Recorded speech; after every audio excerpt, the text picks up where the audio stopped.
Hi all, and welcome to our lab, Learning at Bloomsbury, where our aim is to be able to provide football for all, regardless of the background, ability or financial situation of the players.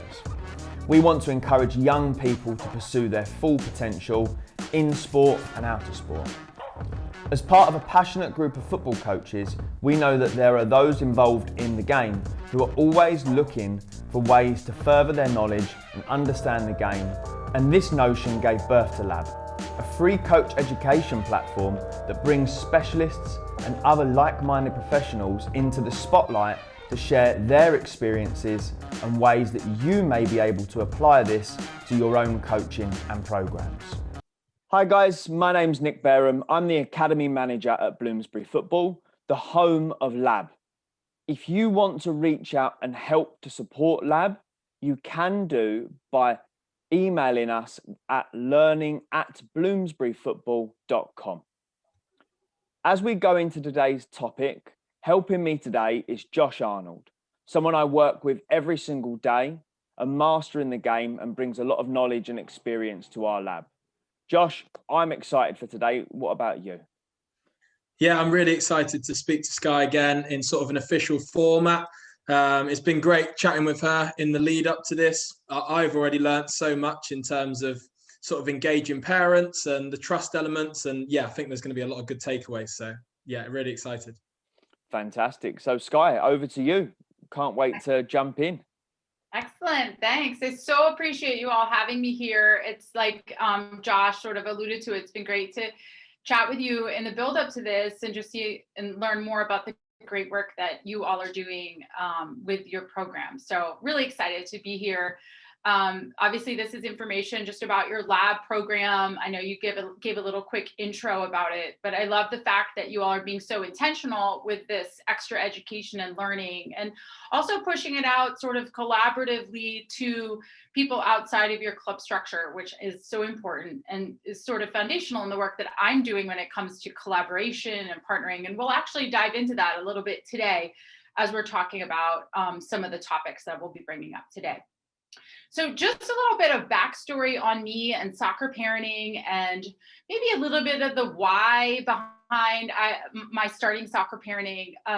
So I grew up playing. I was a youth national team player. I was a collegiate All-American. I played professionally. I've been a longtime coach as well. I started coaching even in high school, which would have been about like 10th grade or so here in the States. I'm a goalkeeper and did goalkeeper training on the side. And I've always been an active coach. I have my USSFB license. I'm a coach educator for US Soccer and doing their grassroots courses. I work for United Soccer Coaches, another large organization here, doing their goalkeeping instruction. So coaching education and coaching has always really been so deep in the work that, in just me as a person as well. And I do consider myself to be a coach, absolutely. I currently have a young U10 team, which brings me much joy and lots of inspiration for my writing and the interactions that I talk about with parents as well.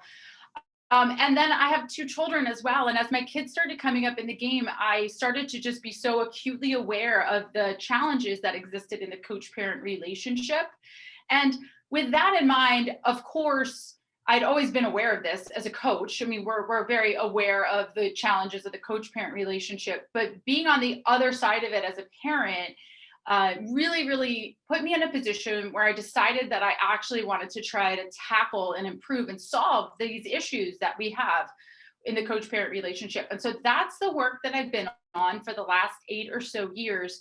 And I'm so happy to say that, you know, the positive feedback we're getting, the traction that we're having. The beginning, everyone thought I was crazy and had no idea why I would try to attempt to solve this and interact with parents more. Like, who wants to do that? And now it's gotten to the point where people are curious or asking me for more. Of course, I'm here presenting. And so people want and are starting to see the value of parent engagement and what those special relationships and how those relationships can improve the youth structures. So I'm really happy to see just this sort of change and involvement and the progress that we're making and the lives that are being better and the kids that are inspired just because of the idea that we're engaging parents now.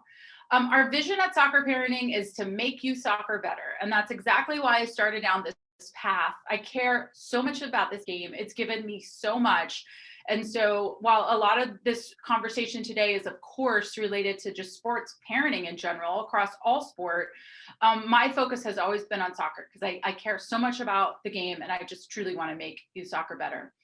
The mission at Soccer Parenting is to inspire players by empowering parents. And I want to pause and just explain that. So for the parents listening, I want you to understand the power that you have to make sure that your child feels inspired by the footballing experience. And for the coaches who are out there, I want you to realize that those collaborative relationships with parents are essential. And that kind of builds into my belief statement. So at Soccer Parenting, we have 4 belief statements. And the first you read here is that we believe that youth soccer parents will be difference makers when it comes to improving the game. So for so long, we pushed parents away and not given them a voice and encouraged them to just stay over there. But we actually need to start embracing the fact that the parents are actually going to be part of the a significant part of the solutions that we're seeking in football for our children. So we believe when parents seek information about how to best support their player, that great things will happen. And we do a lot of education work at Soccer Parenting. So there's a lot of terms about engaging parents and working with them. But I think it's also essential that parents listening here understand that there are very important things that you need to learn from an education standpoint about how to best support your child. And we'll dive into a few of those here today. We believe that more collaborative environment between coach, parent, club, and player is in the best interest of player development. Absolutely. And that will be a lot of what we're talking about today. And we also believe that a strong and supportive community of level-headed and like-minded parents and coaches will inspire players. And the level-headed and like-minded is really, really, really key here, because as we're diving into thinking about our current ecosystem in football and youth soccer across the world, and these same patterns follow everywhere. And these conversations that I have with youth leaders all across the world, crazy soccer parents are ruining it for everyone. And I use this term crazy soccer parents a lot at Soccer Parenting. And I know that all of you sitting there just shook your head and you know exactly what I'm talking about. And what we've done, unfortunately, in our youth structures is we've given parents way too much power. The crazy parents, way too much power. And we've given them way too much attention and we've let them lead too often. And so the work that we're doing at Soccer Parenting is sort of a rallying cry for the level-headed parents, the level-headed coaches to come together, because the last thing that we want to be perceived as a level-headed, but maybe sometimes stressed parent, the last thing that we want to be perceived as is a crazy parent. And of course, I'm coaching for a long time. I've had crazy parents on my teams in the past. And yes, they have ruined it for me in many cases. And so as coaches, we've been burned by crazy soccer parents. And so we've oftentimes just, it's taken a while to recover from that. And we've sort of pushed parents away as we've tried to rethink those relationships. So crazy parents have ruined it for everyone. We hear this a lot. Of course, there's been too much emphasis on winning and short-term results. Not enough focus on the big picture of what a sporting experience really brings to our children. So, it's something that we need to acknowledge. That's obviously an issue we hear about a lot. Unfortunately, players are afraid to make mistakes. There's so many showcases and they feel like they're on this journey to this next level and this next level. And there's a lot of confusion about that. And unfortunately, a result of that has been that players are afraid that to try, to experiment, to learn. And instead, are being maybe potentially overcoached and aren't able to make the mistakes as part of their learning journey. Coaches are often not aligned with the mission and vision of the organizations that they're working for. So, the organization might be saying that we're about player development and life lessons, and yet there's too much of a focus on winning or early player selection, whatever that might be. There's not enough emphasis on how children learn and develop. This is not a straight path. Children acquiring skill and learning and growing, whether it be within the game or in their mental side of the game, none of that happens on a straight line. And so we don't have enough emphasis on that. And that's where parents need to come in and learn about how children learn, how people develop, and obviously needs to be increasing conversations about that within our coaching cultures as well. parents are not involved in the right ways. We're going to dive into parent engagement today. So I'm going to give you all these clear guidelines on ways to be involved in the right ways. Again, parents are fearful of being perceived as a crazy parent, and they're receiving a lot of mixed messages. There's an unfortunate lack of collaboration between coaches and parents. And what this lack of collaboration doing is it's holding back development. So, I mean, who knows their child better than anyone than the parent? And so if the parent and coach can have very clear boundaries around the type of relationship they have and the type of conversations they have, but if there can be some collaboration amongst them, that's when the great things will happen. One of my favorite stories about that is a couple years ago with one of the teams I was coaching. One of the girls on my team was very, very shy. Like, for her to make eye contact with me, even 3 months into me coaching her and working with her every week, it was still a challenge for her. And obviously this is something that her parents are wanting her to work through, and that sports provides a great opportunity for her to work through the shyness and her interactions with adults and her interactions with her teammates. And so one day her mom called me and she said, if she comes anywhere near you and is just barely making eye contact with you, can you please engage with her? Because we've been working all day. She has some questions from after the game the other day. She didn't understand something you said. And so I've been working with her on trying to create a conversation with you about that at training day. So anytime she's near you, try to pull this out of her, please. And I love that. That to me is an awesome collaboration between parents and coaches. That isn't really exactly even specifically a stress about the game, but it's about the life lessons that we're seeking our children learn. And so just an idea or a thought, I love that story in terms of collaboration between parents. And I love that the mom trusted me enough to call and have that conversation. That's where we need to be getting within our youth structures. And then we'll talk briefly today about sense of community, but we really need to continue to focus on sense of community. It needs more emphasis. It needs development within our club. And that's why I love so much the work that you all are doing at Bloomsbury. And it seems like you're really working on establishing this sense of community within the club itself, which, we know what all the research says about how important that is to players and families and coaches remaining inspired. So we have a good snapshot of our current ecosystem, and we can, there's also many amazingly wonderful things that are happening as well. But when we're looking at these challenges and opportunities for growth that we're faced with here, we kind of can ask the question, like, where do we start? How do we solve these things?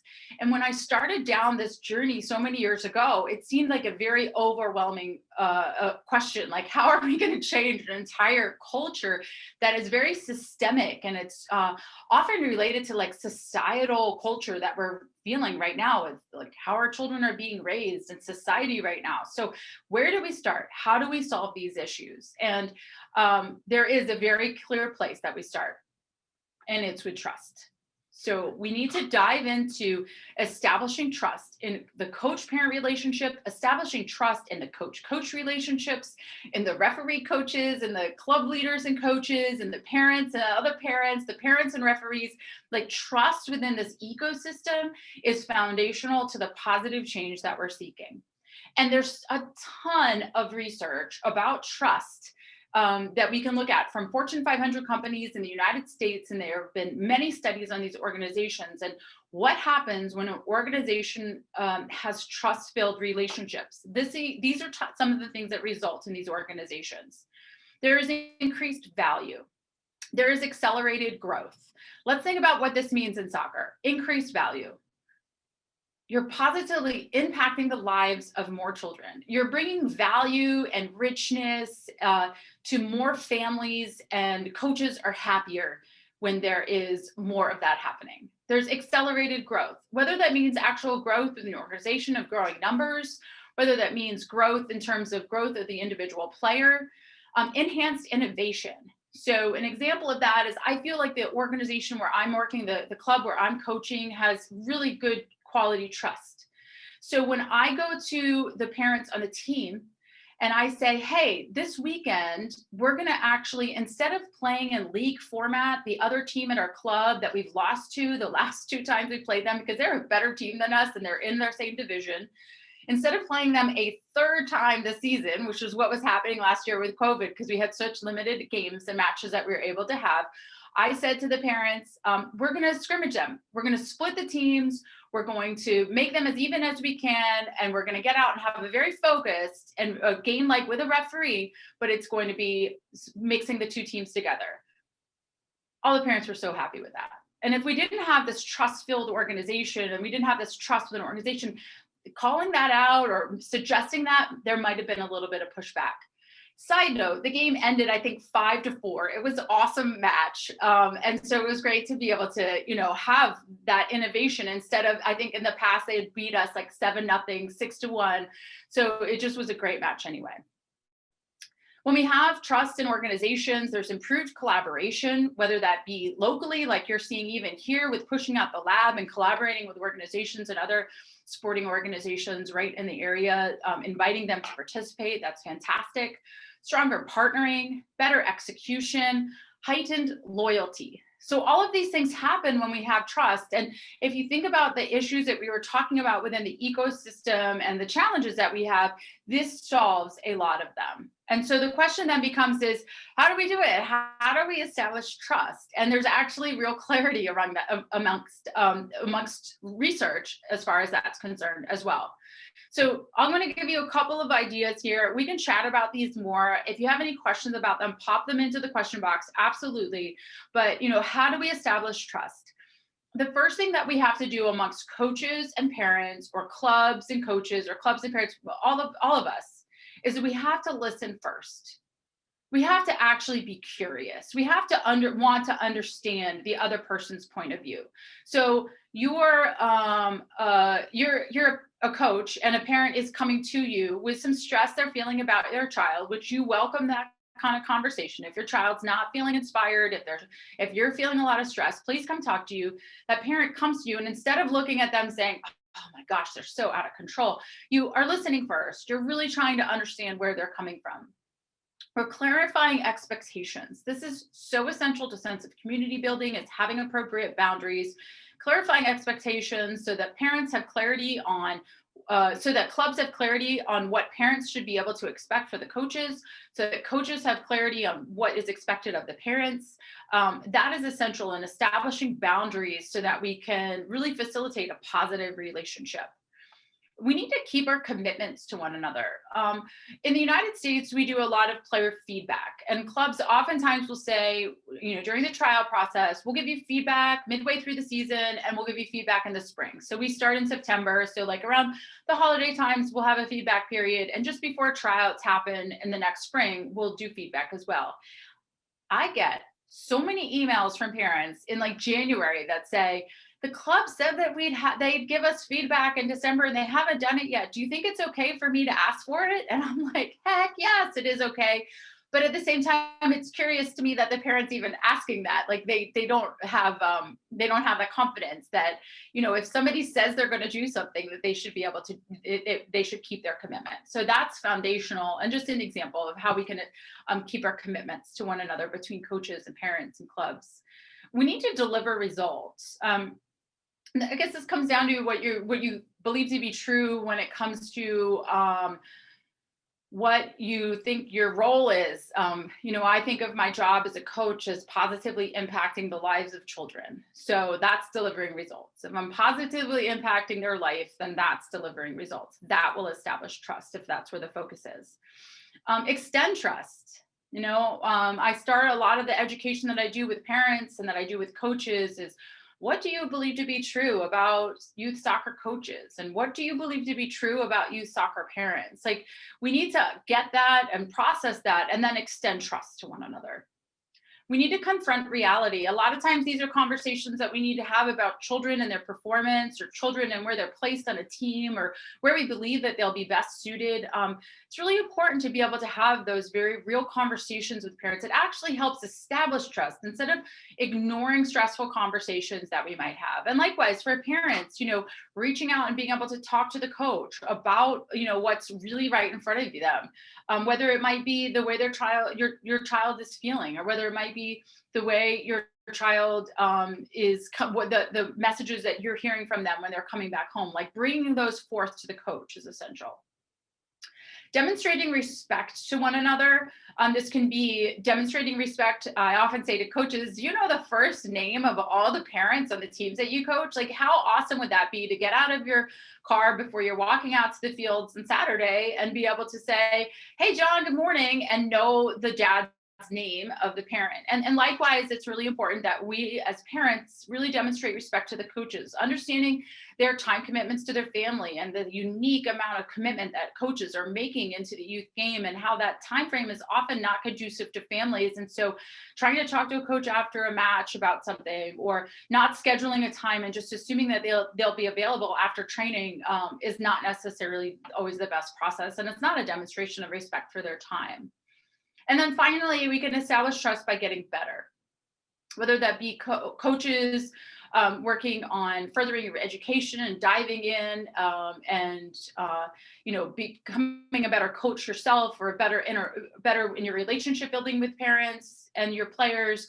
And parents, that's diving in and diving into the education that I'll be talking about here, about where and key areas that you need to be learning more about in order to best support your child to make sure that they're inspired. So that's just the concept of getting better.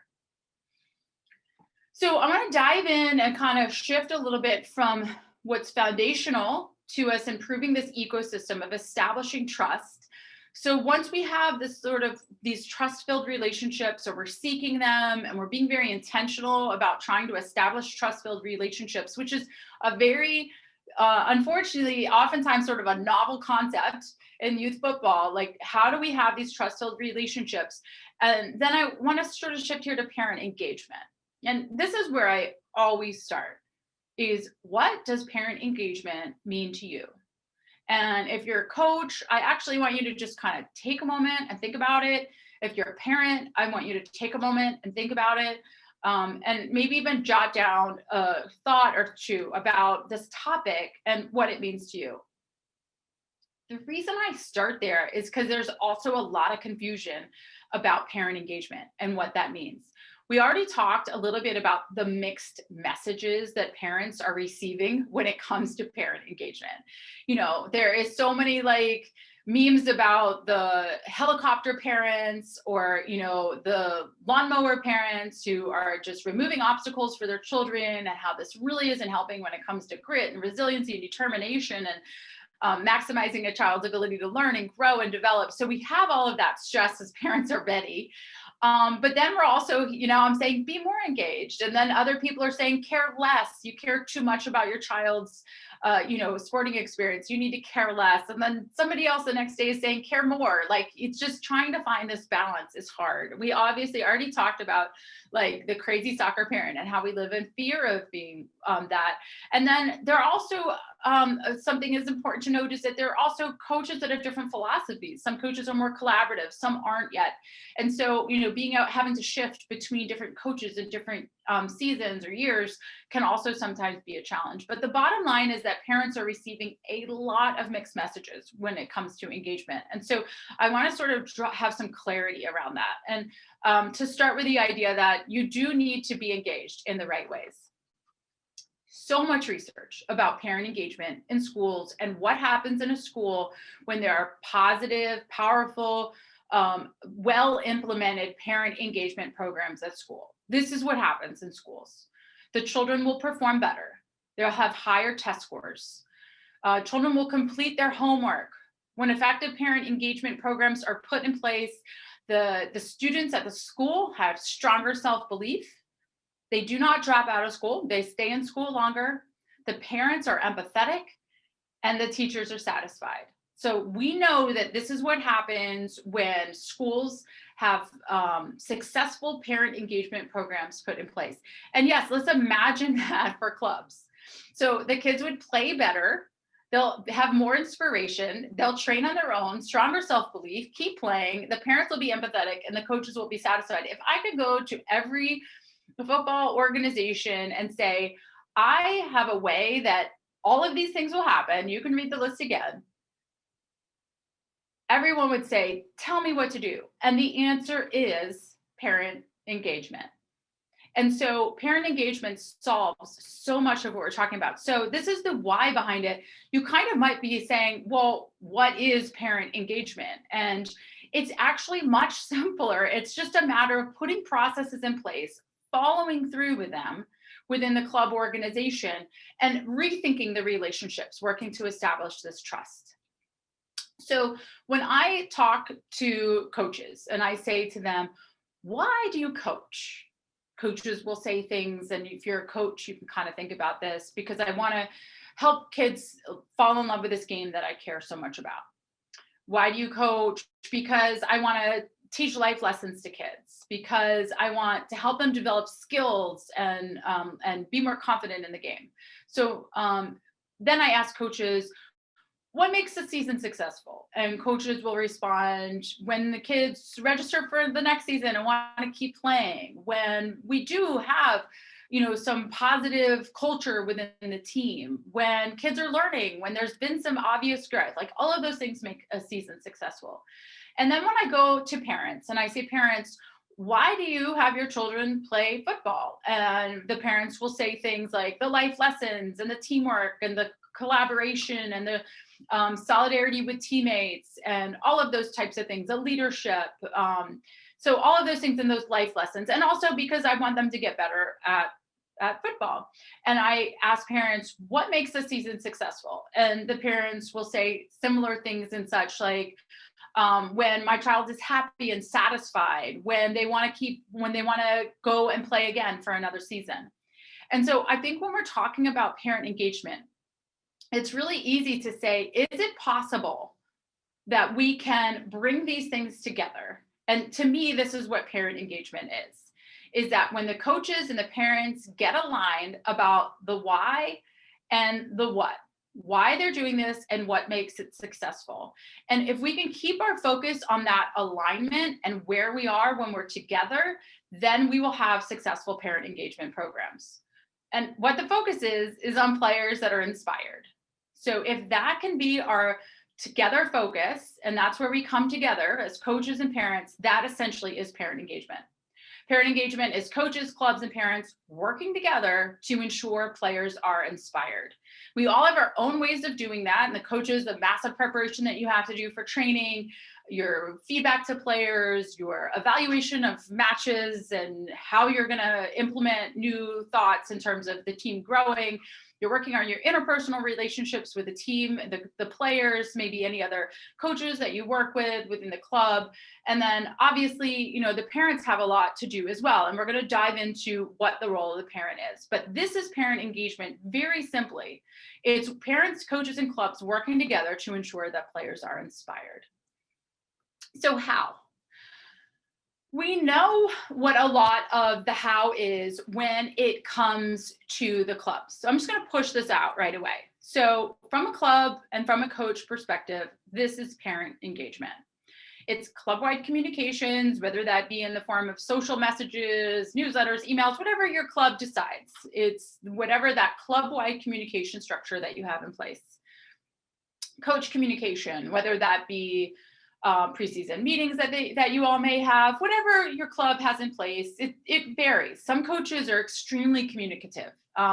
You would think that in the work that I'm doing with the teams that I coach, that I would be like a lot of coach communication. I actually set the boundaries right from the beginning with my teams, that they will get very few emails from me. We have something called Team Snap here in the States. And I don't know if you guys have that in the UK, which is just a communication platform for us to be able to communicate with parents in the club.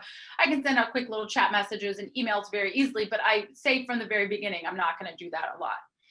I do have a pre-game meeting with my team parents. So while the players are in their final phase of warm-up, I walk over to the sidelines. We have a quick 1 or 2 minute little, I call it a pre-game huddle, where I explain what to look for. So that's my primary interaction. From a club coach perspective, parent engagement is also, we reference sort of team meetings that you may have, and also the power of these really brief interactions. as I mentioned before, getting out of the car, good morning, John, how are things going? Like that brief interaction that you have with a parent is very, very important when it comes to, from the coach club perspective, what parent engagement means.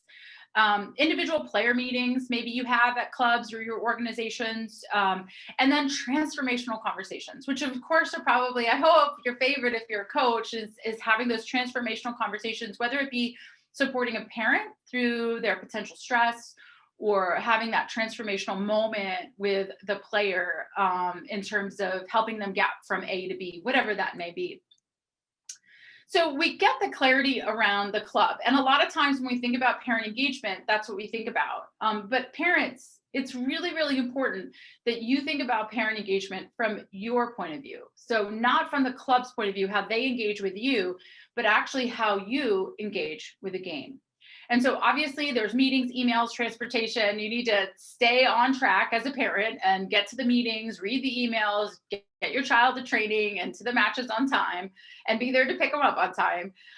But you also are there to support your child in the goal setting process, whatever that might be, based on your family and maybe how your family dynamics work around goal setting and how that works for your child. And even if they're a young child, to have goals that they might want to have, maybe about the friendships that they want to make, or if they're older and are on more of a high performance pathway, supporting them in those goals.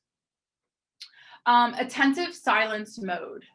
This is something that we talk a lot about at Soccer Parenting. We believe that supportive communication is fantastic and should happen as much as your child wants it to happen. Distracting communication, talking to your child while they're performing, telling them to shoot, to score, who to pass to, distracting communication has to end. Hostile communication, of course, has to end. But we talk about this concept of attentive silence mode in two key ways. So the first is at matches. Like my daughter, Callie, she does not like to hear me play or hear me talk. She wants me to just be quiet during her match. Even if I'm like telling the goalkeeper that my daughter is not, telling the goalkeeper, Hannah, that she made a great save, like just Callie says, hearing your voice just distracts me and I have to then refocus. So at Callie's matches, I sit there in attentive silence mode. I'm there, I'm paying attention, I'm not on my phone, I'm not off, doing something else. I'm there and I'm supporting her, but I'm doing that silent. My son, though, likes to hear my voice. He likes that supportive communication. Good job, keep going, not the distracting, the supportive. So it's important that we find that balance as parents. The second key thing for attentive silence mode is in important conversations, maybe even those transformational conversations that the coaches are having with your child. Or I think that there's times where parents need to be a witness to that. I know as a parent that if the coach talks to my 17-year-old son and gives him some key things, that message is not going to get home to me in the way that it was delivered to my son. He's just not going to remember it, and that message isn't. So I think that there's some important conversations that happen where these are great opportunities to teach your child how to interact with an adult, to ask follow-up questions, to listen attentively, or maybe that they have an agenda for a conversation with a coach, and to support them in creating the questions, and then to be there in attentive silence mode, not stepping in, but just observing. So then later you can get back in the car with your child and say, hey, that was great, or maybe you could have done better there, or you could have asked another question here. Like that is like amazing learning that will help our children when they graduate into maybe playing at university or having relationships with professors at university or in a job environment. So that's what football brings us. So attentive silence mode is a key thing we talk about quite a bit at Soccer Parenting. Another key thing for parents to consider from a parent engagement standpoint is moments of ignition. Like for us in the States, this is maybe a little bit, maybe a lot more important. And that it's just been in the last 2 or 3 years that the EPL is on easy for us to get all the time, all the matches on NBC. So it used to be hard to find games to put on and to have those moments of ignition. So with parents, I'd say these are things, also a lot of the parents in the States didn't even grow up around the games. So this is new to them as well. So finding a team for your child to support might not be like a lineage type thing that's happening in your family, or getting out to a match, or finding a player to follow, buying a jersey, those types of things we talk about in the States a lot as moments of ignition. And I'm sure that there are some relatable things, obviously, for you all as well. Go outside and play with your child. just go out and have some fun with them. Find a rebound wall to come up with some random rebound game to play with them. Or, we having those times where we're interacting with our children are extremely special. And they are important to developing a stronger connection around sport with our child and framing that appropriately. Obviously, a parent's most important decision is the playing environment for their child. So that is a way that parents need to be extremely engaged. And then finally, we talked about this concept of education. So at Soccer Parenting, there's 6 key areas that we educate around that I just want to dive into really quickly. So the first is about the body. So this would be things like how growth affects performance, or when it's important to layer in more physical development. Like when should kids start lifting is a question that I get a lot. So, educating yourself about the body. Educating yourself about the mind, mental performance, how to deal with stress, how to support your child if they're feeling anxious, how to, as a parent, support your child if they just made a really big mistake in the game. Those types of things we need more learning about as parents on how and best practices and what we should do in these situations. So we need to dive in and seek education about the mental side of the game, about the physical side of the game as well. And then the game itself. So whether this be about laws of the game or just the nuances of the game, understanding the offside law, those types of things. But also it really is maybe even diving into how kids learn and how the game is taught and best practices for that. So really important to understand things like skill acquisition and different things like that. We also need education around the coach-parent relationship, how to have difficult conversations, how to what to expect in terms of trust, like we've been talking about today, how to establish those boundaries, what those boundaries should be. The next level, so what pathway your child is on. If they veer on a more of a high performance pathway, how do you best support your child there? So whatever that next level is, maybe it's going from more of a grassroots environment to a different environment, how you can support your child through whatever that next level might be. And then finally, parenting. So parents need to dive into some best practices and some learning and getting some support and education around parenting when it comes to specifically parenting an athlete. Typical things we think about with that are like car ride home, how to support them through what we have here is a very stressful tryout process. Those types of things is essential that parents really educate yourself. So from a parent perspective, this is what parent engagement means. And I think, again, we focus a lot from the club's perspective. So I hope the parents that are listening feel a little sense of like, oh, I have some key things that I need to do in order to support my child to make sure that they are inspired from the game. And finally, I just wanted to close with this concept of sense of community and how essential us having a strong sense of community within our club structures or team structures is so important. And the clubs have a role in that. The parents have a role in creating a sense of community for our children, whether that be connecting with other parents, whether that be, being intentional about having ways for the players to be able to interact outside of the soccer experience or the football experience. So the sense of community, and there's a lot of research around sense of community theory, is something that sort of we go from trust and then we go to parent engagement and best practices for that. And then we're going to land at sense of community.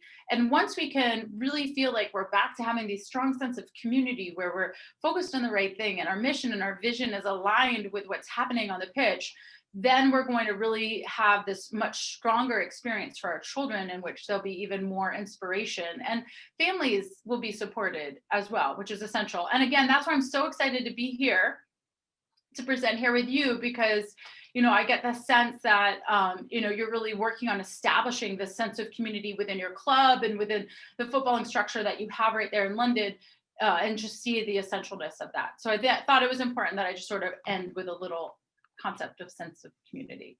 So I'll wrap it up here. You all can track me down on Twitter at Soccer Parenting, or Skye Eddy Bruce. Kind of confusing to spell all of that. So Soccer Parenting is probably the easiest on Twitter, or you can track me down on LinkedIn as well. So I look forward to connecting with you and answering any other questions that you might have. So I'm going to stop sharing here and pop back over to Nick and Josh. What do you think, guys? Yeah. I'd love to jump in with a question straight away. Firstly, brilliant presentation. Really, really enjoyed that once again. So have you got any examples of expectations of parents at your club with your under 10 team, like any specific ones? And also from a parent's perspective, when you're watching their coach, what do you then expect? So I guess both sides of the expectation that you mentioned. Yeah. So so part of expectation is around boundaries.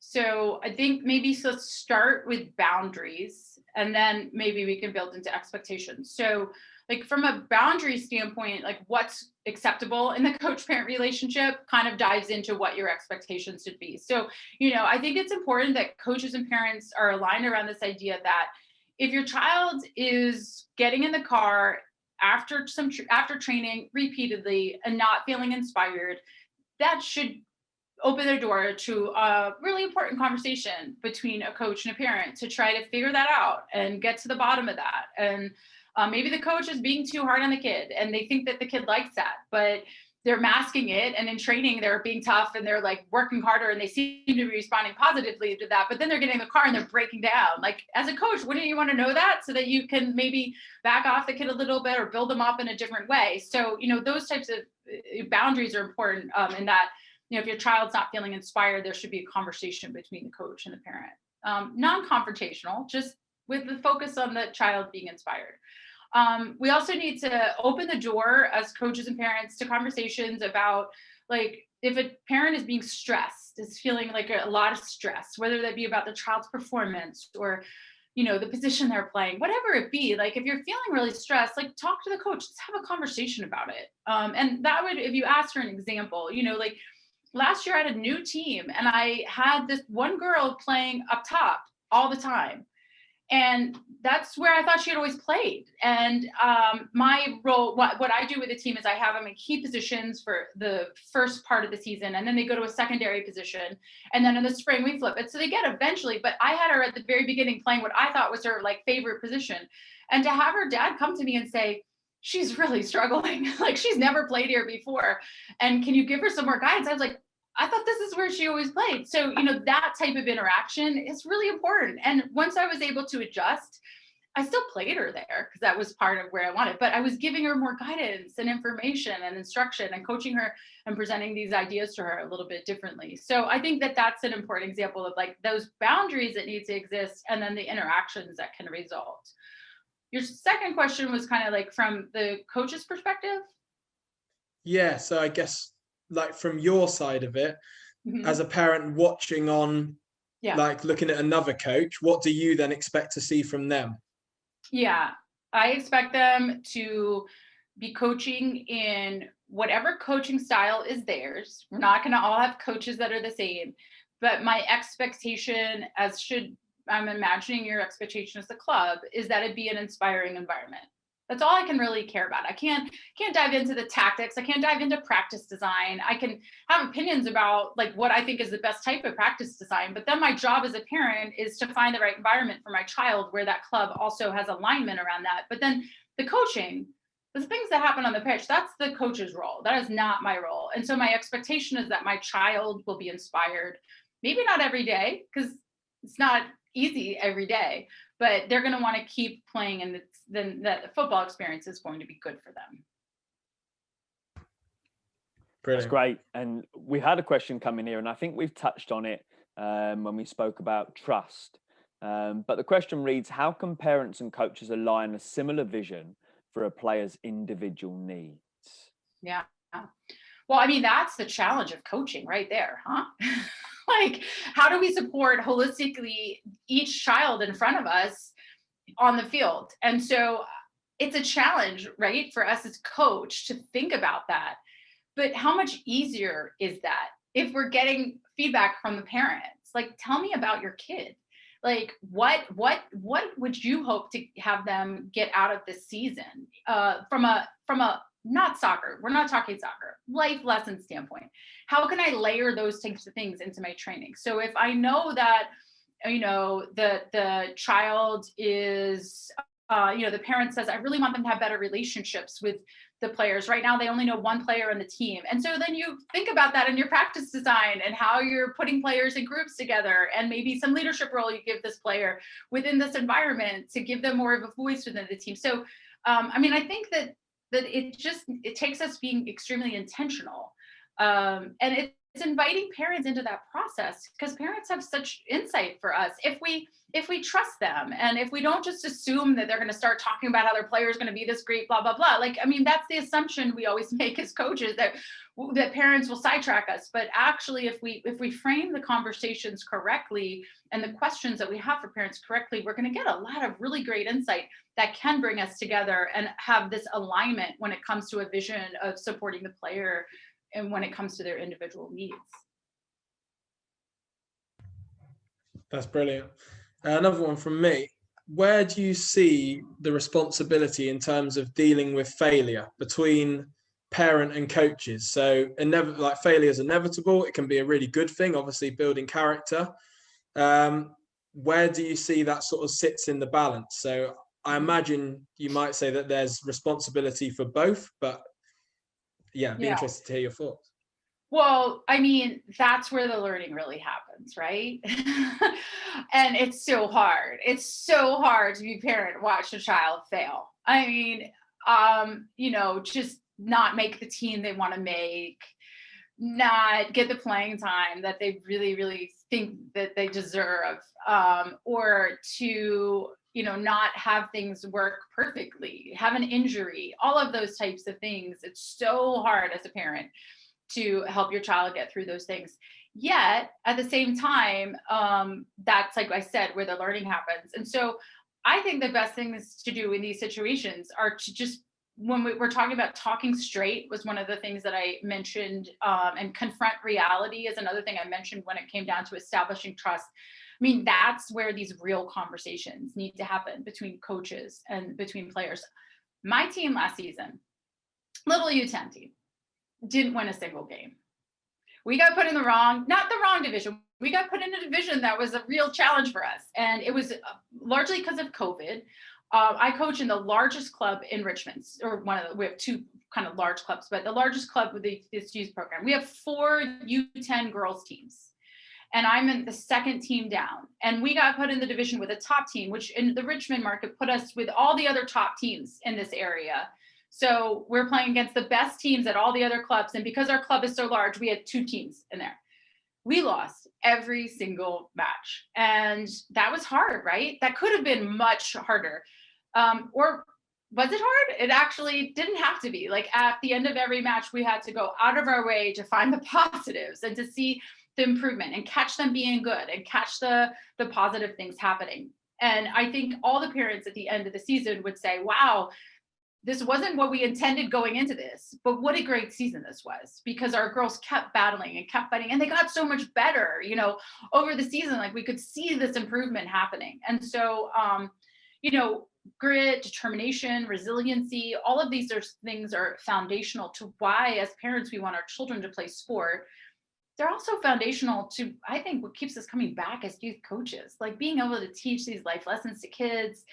That is what often I find is most inspirational to coaches as well. So as hard as those experiences are to go through, they're essential, and we need to be aligned when we're going through them. The coach who, after the match, you lose it 4-0, you look across the field, the parents are walking to you, and you're like, oh, like, you're already upset, and the parents are coming to you, and you make these assumptions that they're upset too, like, and to align in those moments of, wow, that was really hard, but this is what happened that was positive, and this is what we can do these are my expectations for the players moving forward. So I think that's a great answer. Yeah, really, really good. I know we've got sort of examples of that in our place, and that's sometimes you don't see the progress until you then play someone potentially of a closer level, and you realize then how much you've improved through losing. That happened at the end of the season. Thankfully, we played in a tournament at the end of the season that we're much better aligned with, and we lost in the last game of the tournament to a team that actually was in our division. And we tied them and lost in the last moment. They scored a goal, but exactly right. It was very affirming. So that season, the end of that season was a real positive. And as a coach, if I had been in that situation, I didn't have a tournament, maybe I would have sought a friendly against a club locally that I knew that we could be less stressed and my players could have more time to think and could really demonstrate some of the things that they learned, so that we could end it with a positive like that.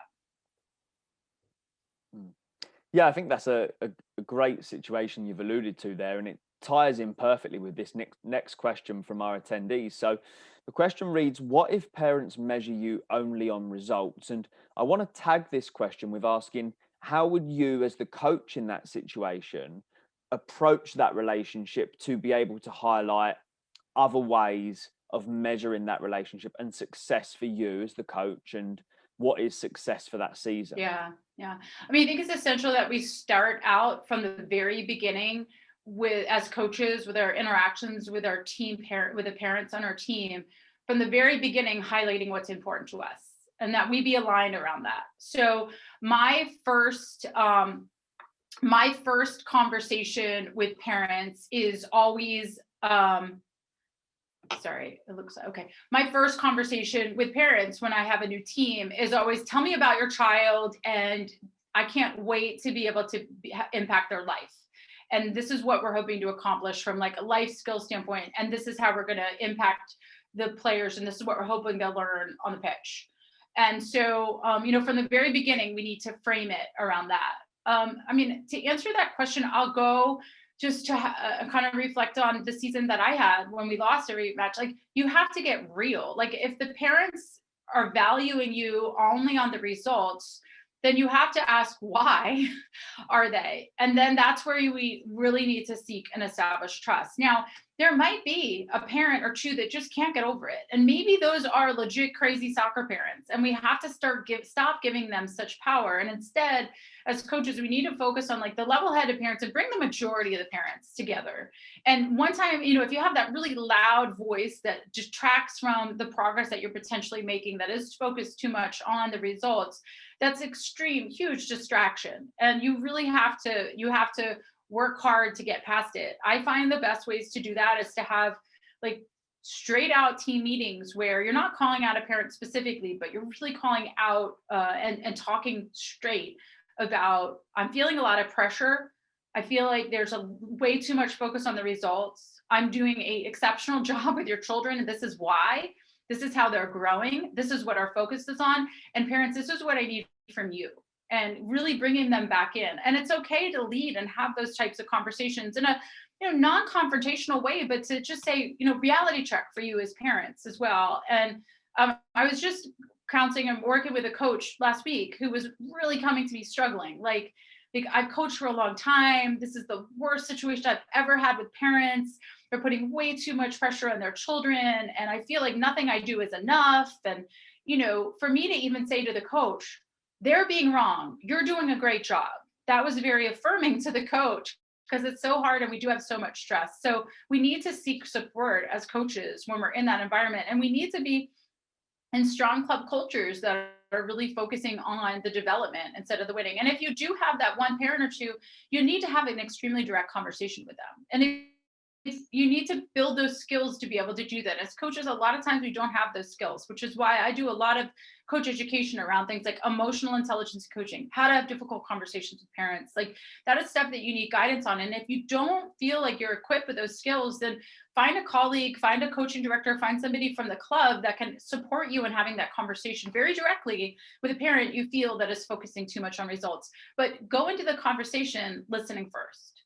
You seem very stressed about this environment. It feels to me that you really care a lot about winning. Can you tell me why that's so important to you? Like, that's where we need to start those conversations. Fantastic. I'm full of long-winded answers to questions. Sorry. I think a lot of detail is so key, though, because we're dealing with situations where there is never one right answer. Mm-hmm. So we're covering so many bases, and at the heart of all those solutions is the player, and making sure that we're doing the right thing, and to quote you, to inspire that player. Mm-hmm. So, Skye, I want to say a big thank you from us for being on our L.A.B series. As we alluded to at the start, if anyone wants to get in touch, feel free to email us on learning@bloomsburyfootball.com. Skye, thank you again for your time, and looking forward to catching up soon. Thank you, Skye. It's been a pleasure. Thanks, Skye. Thanks, Josh. Cheers. Bye.